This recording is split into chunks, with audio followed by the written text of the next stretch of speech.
que vaut vraiment Adrien Rabiot? Dites-moi dans le chat si pour vous, voilà, est-ce que c'est vraiment, est-ce qu'il faut garder en tête que c'est un international français et que c'est magnifique pour l'OM et qu'il va apporter à l'OM, ou est-ce que on peut considérer que son profil, sa manière de jouer, sa manière d'évoluer sur un terrain, c'est pas forcément quelque chose qui colle avec l'OM. En tout cas, ça, je vous le dis, moi, c'est mon avis. Je suis pas un énorme fan de Rabiot. L'OM, c'est droit au but, c'est la devise, c'est droit au but, c'est des supporters très, très exigeants qui demandent que les joueurs aillent au charbon. Et Rabiot, c'est quand même un peu un style nonchalant, c'est peu de changements de rythme, c'est aussi beaucoup de passes latérales.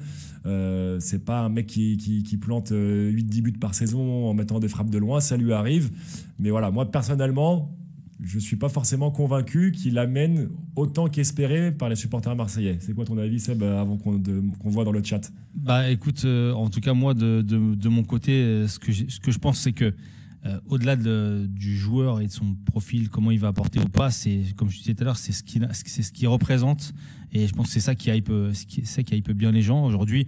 Pour moi, il y a quand même encore du travail au milieu de terrain à l'OM, parce qu'il y a quand même besoin d'avoir un vrai milieu de terrain qui est capable d'apporter, même si tu trouves que c'est pas le cas, un peu d'impact et qui gagne les duels, porter le ballon vers l'avant, et ce que Kondogbia n'est pas capable de faire aujourd'hui, et ce que Rongier n'est pas capable de faire non plus, parce que il revient de blessure, et puis parce que je pense que concrètement il va être relégué en numéro 3 ou en numéro 4. Donc je trouve quand même que c'est un joli coup, c'est une belle opportunité. Est-ce qu'il va s'adapter à Marseille? Est-ce qu'il va réussir à faire des choses incroyables? On verra, c'est difficile à dire aujourd'hui. Ce qui est sûr, c'est que oui, c'est pas le joueur le plus spectaculaire, c'est pas celui qui va te mettre 10 buts par saison, c'est pas celui tu vas te dire à la fin, ouais, il est incroyable, mais c'est Rabiot, c'est quand même malgré tout un enchaînement de bons joueurs avec un très bon coach. Et moi, j'ai envie d'y croire, en tout cas, de ce joueur-là. Et moi, j'ai hâte de le voir, en tout cas, avec ce milieu de Marseille. Il y en a un qui dit Rabiot est sur le déclin.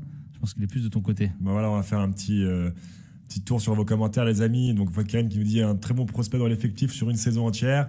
Aldrin qui nous dit un profil quand même plus box-to-box que la plupart des milieux de terrain de l'OM.